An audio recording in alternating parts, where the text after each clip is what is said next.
entity, and it is easier to take possession of a person's mind. Does it mean that it's more difficult to influence a person if he keeps his thoughts in purity? Yes, absolutely. When faced with various religions, it is very difficult to influence Muslims. They are in a constant connection with the egregore. They do namaz every day and read prayers on a daily basis. They are constantly under some kind of a dome, so it is very difficult to influence them. When you start impacting a person, he begins to address in a prayer. Indeed, many of them are very different from those who come to church only when everything is bad in their life. They come to pray and then for 5 years they forget about God, some canons, and so on. Muslims, as a rule, passionately believe and passionately give energy to their egregore, and this egregore protects them very well. That's why it is very difficult to work to make any kind of influence on a true Muslim believer. Is this some kind of a good egregore? Well, for them, yes.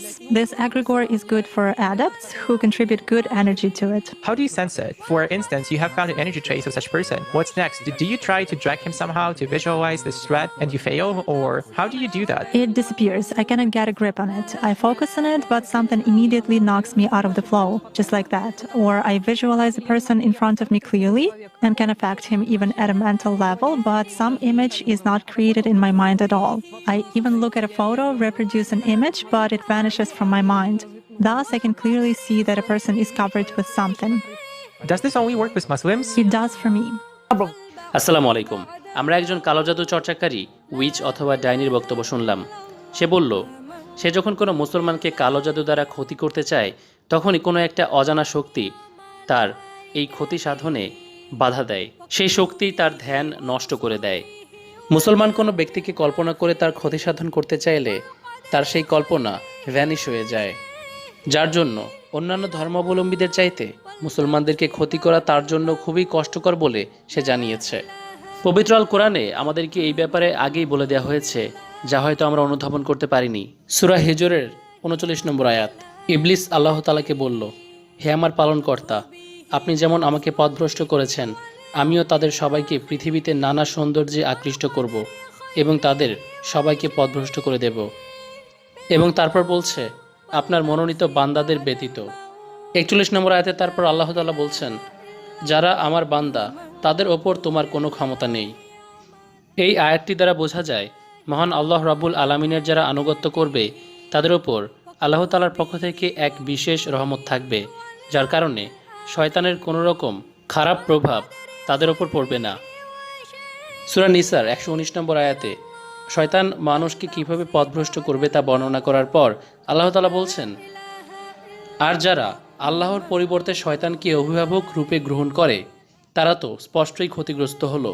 সুতরাং এখানে বোঝাই যাচ্ছে যে আল্লাহর গাইডেন্সের মধ্যে থাকলে, আল্লাহ তাআলার আনুগত্য করলে একটা বিশেষ প্রোটেকশন পাওয়া যায়। রাশিয়ান এই ব্ল্যাক ম্যাজিশিয়ান যেমনটা বলল, কোনো এক বিশেষ শক্তি তাকে বারবার বাধাগ্রস্ত করে যখন সে কোনো মুসলমানের ক্ষতি করতে চায় ব্ল্যাক ম্যাজিকের মাধ্যমে। কিন্তু এদিকে আমাদেরকে দেখুন, সায়েন্টিফিক কোনো ব্যাখ্যা ছাড়া কোরআন হাদিস অথবা ইসলামের গুরুত্ব বুঝতে চেষ্টা করি না, অথচ সায়েন্সের ঊর্ধ্বেও এমন নানান বিষয় রয়েছে যা সম্পর্কে আমরা অবগত নই। সুতরাং নিজেরা বেশি জাজমেন্টাল না হয়ে মহান আল্লাহ রাব্বুল আলামিন যা করতে বলেছেন আমাদেরকে, তাই মুখ বুজে করা আমাদের জন্য উত্তম। এরকম আরও নানান বিষয় আমাদের সামনে বারবার উঠে আসে, আর এর মাধ্যমে মহান আল্লাহ তাআলা আমাদেরকে বুঝিয়ে দেন যে তিনিই সত্য পালনকর্তা এবং ইসলামই হচ্ছে তার মনোনীত একমাত্র ধর্ম। এখন হয়তো অনেকে জিজ্ঞেস করতে পারে যে এই মহিলা কি ইসলাম ধর্ম গ্রহণ করেছে, আর যদি না করে থাকে তবে কেন করেনি। অ্যাকচুয়ালি উইচক্রাফট যারা চর্চা করে বা ডাইনিবিদ্যার চর্চাকারীরা বিশেষ কোনো সত্তাকে বিশ্বাস করে ঠিকই, কিন্তু তারা বাস্তবে পথভ্রষ্ট। তারা সত্তায় বিশ্বাস করে ঠিকই, কিন্তু জানে না বা কোনো ধারণাই নেই যে কার কাছে গিয়ে মাথা নত করতে হবে, কে তাদের পালনকর্তা। অবজারভেশনের জন্য এরকম কিছু অকাল্ট গ্রুপে আমি যুক্ত রয়েছি।